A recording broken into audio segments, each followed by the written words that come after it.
नमस्कार। मैं डॉक्टर संजीव कुमार व्याख्यान की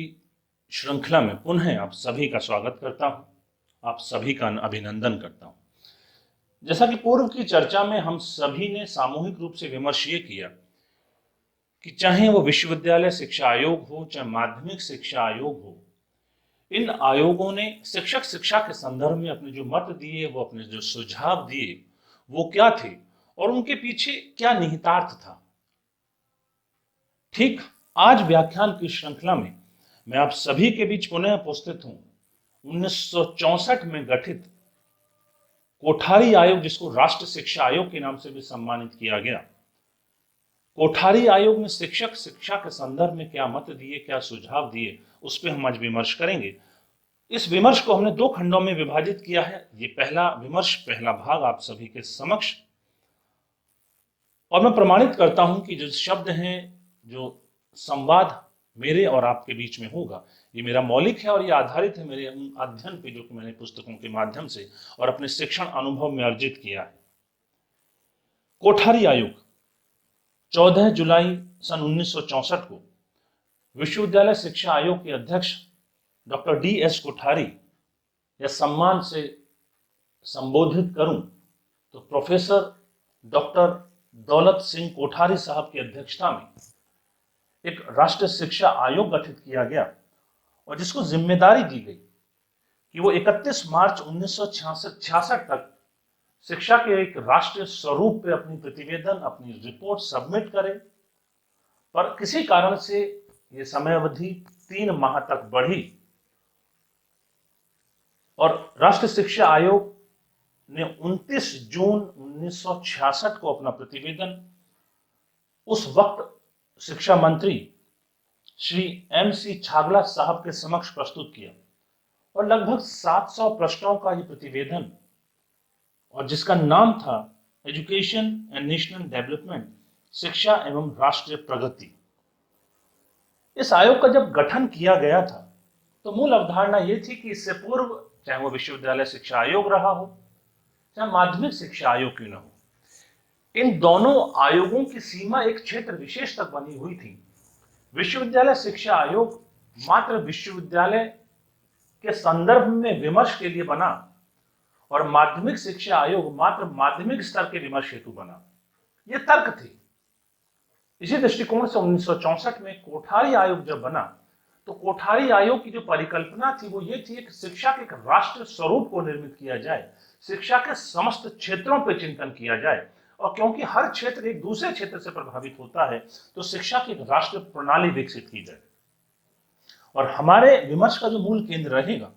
वो रहेगा कि कोठारी शिक्षा आयोग ने अध्यापक शिक्षा को लेकर अपने क्या मत दिए, उसके अपने क्या सुझाव थे। एक आंदोलन पैदा हुआ राष्ट्रीय शिक्षा आयोग, जिसको हम कोठारी आयोग भी कहते हैं, के सुझावों के उपरांत। अपने सुझावों से पहले राष्ट्रीय शिक्षा आयोग ने सबसे पहले भारतीय शिक्षक शिक्षा व्यवस्था या भारतीय शिक्षक शिक्षा की जो संरचना है उसके दोषों को गिनाया। और पहला दोष जो बताया कोठारी आयोग ने, वो कहा कि साहब, इस देश की विडंबना ये है कि हर आयोग ने राष्ट्र के विकास के लिए जिस अवधारणा को प्रस्तुत किया है उस अवधारणा की पूर्ति शिक्षकों के माध्यम से होनी है, और लाख प्रयासों के बावजूद भी योग्य शिक्षक इस व्यवस्था का अंग नहीं बन रहे हैं। और सच कहूं तो योग्यता से उनका अभाव प्रशिक्षित और कौशल अर्जित शिक्षकों से तो था ही, इसके साथ साथ एक अर्थ यह भी था कि दुर्भाग्य है कि वो व्यक्ति जो कि शिक्षण में रुचि रखते हैं वो इस ओर नहीं आ पा रहे हैं। जैसे हम कहते हैं ना कि विल टू टीच, ऐसे इंडिविजुअल जो कि शिक्षण करना चाहते हैं, उनमें अभिरुचि है, पर वो इस ओर लालायित नहीं हो रहे हैं, उनकी अभिरुचि इस ओर नहीं आ रही है, वो शिक्षण व्यवसाय से अपने आप को जोड़ नहीं पा रहे हैं, और जो आयोगों की संस्तुतियां हैं उनके अनुकूल शिक्षक तैयार नहीं हो रहे हैं।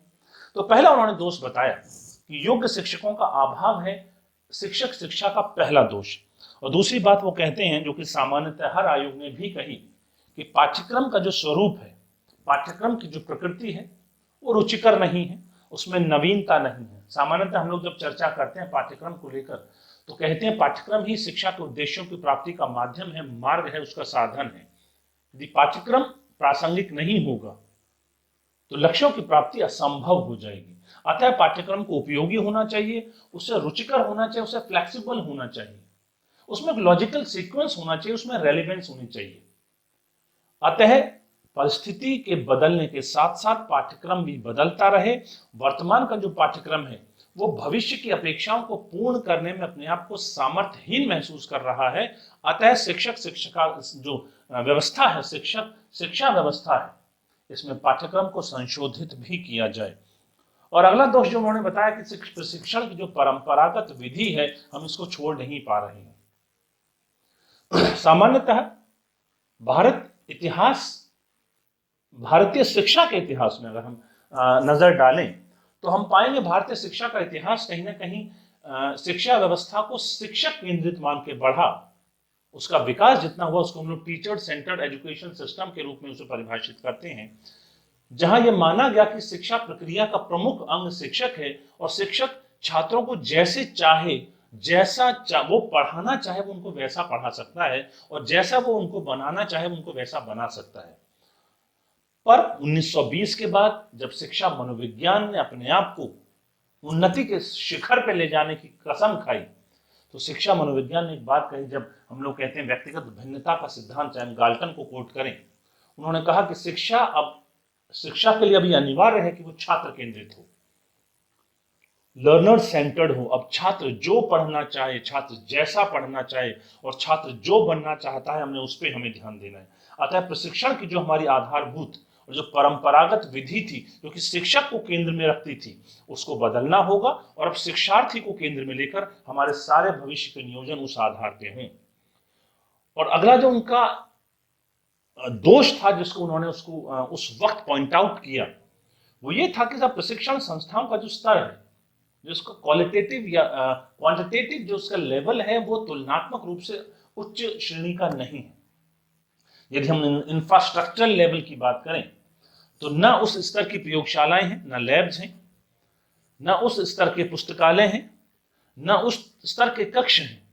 न संस्थाओं के पास उतना स्थान है ताकि बच्चों के लिए एक सामान्यतः यदि आज हम एनसीटी के नॉर्म्स की बात करते हैं तो क्लास का एक 50 बच्चों के लिए कक्षा की आकार कम से कम 500 स्क्वायर फीट का होना चाहिए। मतलब एक छात्र के लिए 10 स्क्वायर फीट की जगह निर्धारित की गई है, पर वो उपलब्ध नहीं है। इसके साथ साथ इंस्ट्रक्शनल लेवल पे योग्य टीचर नहीं है, प्रशिक्षक शिक्षक नहीं है, और यदि वो प्रशिक्षित भी हैं तो जिन कौशलों का अर्जन उन्होंने किया है वो कौशल वर्तमान में प्रासंगिक नहीं है। अतः उन्होंने जो सुझाव दिए कोठारी आयोग ने, उन सुझावों को कुछ बिंदुओं के रूप में आपके समक्ष में साझा कर रहा हूं। उन्होंने पहली बात ये कही कि शिक्षा शास्त्र के सैद्धांतिक विषय को रुचिकर बनाने के लिए क्यों ना इसको बीए और एमए के पाठ्यक्रम में पढ़ाया जाए,